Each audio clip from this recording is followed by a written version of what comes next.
When you were growing up, you didn't have many friends because you were shy, you were quiet. You were that wee, shy, quiet, nerdy boy. And the friends you did have, they just used you. Because, you know, if it were a pure, brilliant sunny day, they'd just leave you. But if it were rainy, they'd come to you for someone to sit. Hi James, how are you? I haven't seen you in ages. They didn't care. They just wanted someone to sit. And in school, you got bullied just for being you. You had the long hair and the black combats, and they used to call you names. Or look at him. There was this one bully. He'd take his belt and wrap it around his knuckles. He'd whack you with it, or he'd push you down the stairs and you'd be curled up in a wee little ball. You remember that? You remember every meal. And you remember you had no one to turn to. Because your granddad, he was in hospital. And you'd just sit up all night and watch horror movies. Or read books about serial killers. Or even just look at the pictures, because you had a bloodlust for it. It gave you a thrill. Because these killers, they're normal people.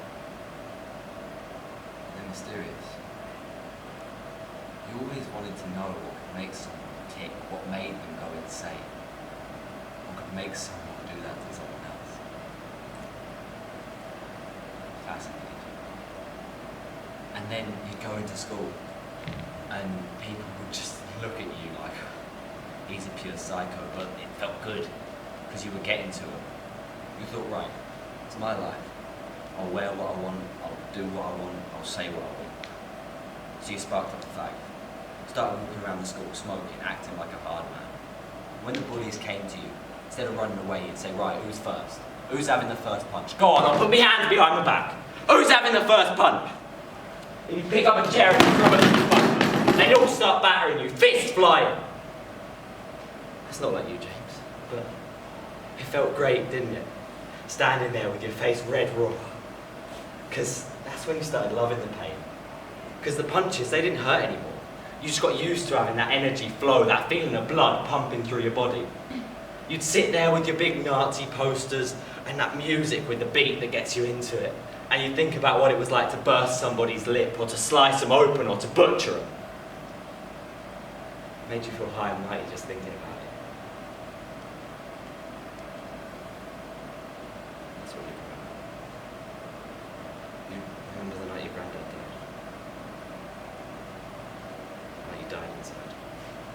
You remember wanting to hold somebody down to the ground and stab their eyes out, or get a baseball bat and scalp it off their head.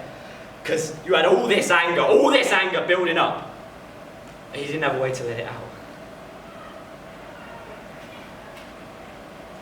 Imagine that was you. What would you do? Because I know what I would do. I would talk. Because when I got angry, I nearly lost everything.